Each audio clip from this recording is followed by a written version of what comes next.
Hi friends, welcome to Kala kitchen. Today நம்ம சேனலில் ஒரு லாங் கேப்க்கு அப்புறம் ஒரு எம்மியான ரெசிபியை பார்க்க போகிறோம். அது என்னென்னா கத்திரிக்காய் மசாலா தான் இன்றைக்கி செய்ய போகிறோம். ரொம்பவே எம்மியாகவும் இருக்கும், டேஸ்டியாகவும் இருக்கும் இந்த எண்ணெய் கத்திரிக்காய் மசாலா. நீங்கள் ஒரு முறை கத்திரிக்காய் வாங்கினீங்கன்னா இது போல் மெத்தடில் செஞ்சு பாருங்கள். கண்டிப்பாக வீட்டில் எல்லோரும் கேட்டு வாங்கி சாப்பிடுவாங்க, அந்த அளவுக்கு இருக்கும். வாங்க நம்ம எப்படி செய்யலாம், நம்ம வீடியோக்குள்ளே போகலாம். நம்ம சேனலுக்குள்ளே போகிறதுக்கு முன்னாடி நம்ம சேனல் காலா கிச்சனை சப்ஸ்கிரைப் பண்ணால் சப்ஸ்கிரைப் பண்ணிவிட்டு பக்கத்தில் இருக்கிற பெல் ஐக்கானையும் கிளிக் பண்ணிக்கோங்க. அப்போ தான் நம்ம போடுற வீடியோ உடனே வரும். ஃபஸ்ட்டு நம்ம மசாலா ரெடி பண்ணிடலாம். அதுக்கு நம்ம 1/4 கப் அளவுக்கு தேங்காய் எடுத்துக்கலாம். அது கூடவே ஒரு 1/4 டீஸ்பூன் மஞ்சள் தூள், 2 டீஸ்பூன் அளவுக்கு மிளகாய்த்தூள், காரம் உங்கள் தேவைக்கேற்ற அட்ஜஸ்ட் பண்ணிக்கோங்க. ஒரு 3 டீஸ்பூன் அளவுக்கு மல்லித்தூள், 1/2 டீஸ்பூன் சீரகத்தூள், 1 டீஸ்பூன் அளவுக்கு சோம்பு எடுத்துக்கோங்க. இது கூடவே ஒரு மீடியம் சைஸ் அளவுக்கு வெங்காயத்தை கட் பண்ணி சேர்த்துக்கோங்க. நான் வீடியோவில் காட்டும்போது மிஸ் ஆகிடுச்சி. இந்த மசாலாக்கு தேவையான அளவு உப்பு எல்லாத்தையும் சேர்த்து நல்லா இது போல் அரைச்சி எடுத்துக்கோங்க. அதாவது ரொம்ப ஃபைன் பேஸ்ட்டாக இல்லாமல் இது போல் அரைச்சி எடுத்துக்கோங்க. இது எல்லாத்தையும் வேறு ஒரு பாத்திரத்தில் மாற்றிக்கலாம். நம்ம கத்திரிக்காயில் இந்த ஸ்டஃபிங் எல்லாம் வச்சிடலாம். கத்திரிக்காயை இது போல் 4ஆக கட் பண்ணிக்கோங்க. உள்ள பூச்சிகள் எதனா இருந்தால் எல்லாத்தையும் ரிமூவ் பண்ணிவிட்டு இது போல் 4ஆக எடுத்து வச்சுக்கோங்க. இதில் ஆல்ரெடி நான் கட் பண்ணி உப்பு போட்டு தண்ணியில் வச்சுருக்கேன், கருப்பாயிடக்கூடாதுன்னு. இப்போது இதுலேருந்து தண்ணியை ஃபுல்லாக வடிகட்டி எடுத்துகிட்டு ஸ்டஃபிங்கை நல்லா இது போல் வைங்க. நல்லா உள்ளே நல்லா அழுத்தி வைங்க, அடியில் இறங்குற அளவுக்கு நல்லா அழுத்தி வச்சுட்டு ஓரத்தில் இருக்கிற மசாலா எல்லாத்தையுமே எடுத்துடுங்க.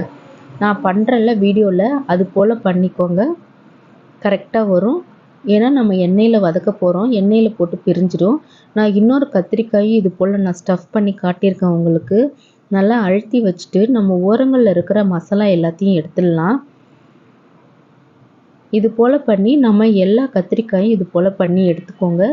நம்ம எல்லா கத்திரிக்காய்க்கும் மசாலா இது போல் ஸ்டஃப் பண்ணிட்டோம். நெக்ஸ்ட்டு இதில் நம்ம தக்காளியை நம்ம சேர்த்து அரைச்சிக்கலாம். தக்காளி ஒரு 2 பெரிய சைஸ் அளவுக்கு தக்காளி, புளி கொஞ்சமாக ஒரு சின்ன நெல்லிக்காய் சைஸ் அளவுக்கு புளி எடுத்துக்கோங்க. பேலன்ஸ் இருக்கிற மசாலா எல்லாத்தையும் இதோடு சேர்த்து நல்லா அரைச்சி எடுத்துக்கோங்க. இதில் வெங்காயம் சேர்க்கலை.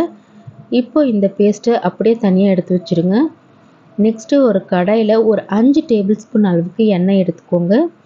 எண்ணெய் நல்லா சூடான பின்ன மிதமான தீயில் வச்சு நம்ம கத்திரிக்காய் எல்லாத்தையும் இது போல் போட்டு ஒன்றா எல்லாத்தையும் எடுத்து வச்சு நல்லா வதக்கி எடுத்துடலாம்.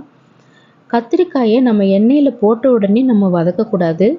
எண்ணெயில் போட்டோடனே நம்ம கரண்டி போட்டு வதக்கிட்டோன்னா மசாலா எல்லாமே எண்ணெயில் பிரிஞ்சிடும், கத்திரிக்காயில் ஒட்டாமல் போயிடும். அதனால் ஒரு 5 நிமிஷம் போல் மீடியம் ஃப்ளேம்லேயே வச்சு அதுக்கப்புறமா செய்யுங்க. பாருங்கள், இந்த அளவுக்கு நல்லா வதங்கி வரணும். எண்ணெயில் நல்ல பியூராக வதங்கிடுச்சு. இப்போ இதை எடுத்து நம்ம உரமாக வச்சிடலாம். நெக்ஸ்ட்டு அதே கடாயிலேயே நம்ம அரைச்சி வச்சுருந்த தக்காளி பேஸ்ட் எல்லாத்தையும் ஆட் பண்ணி நல்லா எண்ணெய் பிரிஞ்சு வர அளவுக்கு, அதாவது தண்ணி சுண்டி வரணும், அந்த அளவுக்கு இதில் நம்ம வதக்கி எடுத்துடலாம். எண்ணெய் இதில் நான் இப்போ 1 டீஸ்பூன் அளவுக்கு மட்டும் சேர்த்துருக்கேன். பாருங்கள், நல்லா தண்ணி எல்லாமே சுண்டிடுச்சு. தண்ணி சுண்டி நல்லா வந்திருக்கு. இந்த டைமில் நம்ம வதக்கி வச்சுருந்த கத்திரிக்காய் எல்லாத்தையும் இதில் சேர்த்துக்கலாம். இதுக்கு மேலே இதில் எண்ணெய் துளி கூட சேர்க்க தேவையில்லை. ஏன்னா நம்ம கத்திரிக்காயில் இருக்கிற எண்ணெய் எல்லாமே இப்போ பிரிஞ்சு வர ஆரம்பிக்கும். ஒரு நிமிஷம் போல் வதக்கிட்டு இதில் தேவைங்கிற அளவுக்கு தண்ணி சேர்த்துக்கோங்க. நான் மிக்ஸி ஜார் அரைச்சி கழுவுன தண்ணியே இதில் சேர்த்துருக்கேன். அதாவது ஒரு 2 கிளாஸ் அளவுக்கு தண்ணி சேர்த்து நல்லா இது போல் கலந்து கொடுத்துக்கோங்க. கத்திரிக்காய் மசிஞ்சிடக்கூடாது. பாருங்கள், இந்த அளவு வச்சு மீடியம் ஃப்ளேமில் ஒரு 10 நிமிஷம் அளவுக்கு குக் பண்ணி எடுத்தோம்னா நம்மளுக்கு எண்ணெய் ஃபுல்லாக பிரிஞ்சு சூப்பராக குக் ஆகிருக்கும்.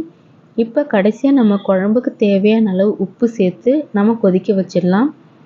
இதுக்கு 10லேருந்து 15 நிமிஷம் போதும். பாருங்கள், எண்ணெய் ஃபுல்லாக பிரிஞ்சு வந்துருச்சு. கத்திரிக்காய் மசாலா எல்லாம் சேர்ந்து ரொம்பவே சூப்பராக வந்திருக்கு. உங்களுக்கு செஞ்சு பார்க்கும்போதே எச்சி ஊற ஆரம்பிச்சிடும், அந்த அளவுக்கு டேஸ்ட்டாக இருக்கும். இந்த எண்ணெய் கத்திரிக்காய் மசாலா மறுநாள் இன்னமும் டேஸ்ட்டாகவே இருக்கும். இது நார்மலாகவே ஒயிட் ரைஸ்க்கு சூப்பராகவே இருக்கும். தயிர் சாதத்துக்கெலாம் வச்சுக்கிட்டு சாப்பிட்டோம்னா ரொம்ப நல்லாயிருக்கும். கண்டிப்பாக ட்ரை பண்ணி பாருங்கள். நீங்களும் ட்ரை பண்ணி பார்த்துட்டு எப்படி இருந்ததுன்னு எனக்கும் கமெண்ட் செக்ஷனில் சொல்லுங்கள். இதில் கடைசியாக கருவேப்பிலையும் நம்ம கொத்தமல்லியும் சேர்த்துக்கலாம். அந்த கருவேப்பிலையோட வாசம் கடைசியாக சேர்க்கும்போது அந்த பச்சை வாசம் ரொம்பவே சூப்பராக இருக்கும். அந்த மூடி வச்சிட்டோம்னா கடைசி வரைக்கும் அதோட ஸ்மெல்லு அந்த அரோமா நல்லா வரும். அதனால் கடைசியாக சேர்த்துக்கோங்க. இன்றைக்கி நான் ஒயிட் ரைஸோடு சர்வ் பண்ணியிருக்கேன். நீங்கள் லெமன் ரைஸ்க்கு, தயிர் சாதம் இந்த மாதிரி எதுக்கு வேணாலும் நீங்கள் சர்வ் பண்ணலாம். அற்புதமாக இருக்கும். கண்டிப்பாக ட்ரை பண்ணி பாருங்கள். ட்ரை பண்ணி பார்த்துட்டு நீங்கள் எப்படி இருந்ததுன்னு கமெண்ட் செக்ஷனில் சொல்லுங்கள். நான் நெக்ஸ்ட்டு வேறு வீடியோவில் வேறு ஒரு ரெசிபியோடு மீட் பண்ணுறேன். இந்த ரெசிபி உங்களுக்கும் பிடிச்சதுன்னா லைக் பண்ணி ஃப்ரெண்ட்ஸ் ஃபேமிலிஸ்க்கு எல்லாருக்குமே ஷேர் பண்ணுங்கள். மறக்காமல் நம்ம சேனலை சப்ஸ்கிரைப் பண்ணி சப்போர்ட் பண்ணுங்கள். நெக்ஸ்ட்டு வேறு வீடியோவில் மீட் பண்ணுறேன். தேங்க்யூ. பாய் பாய்.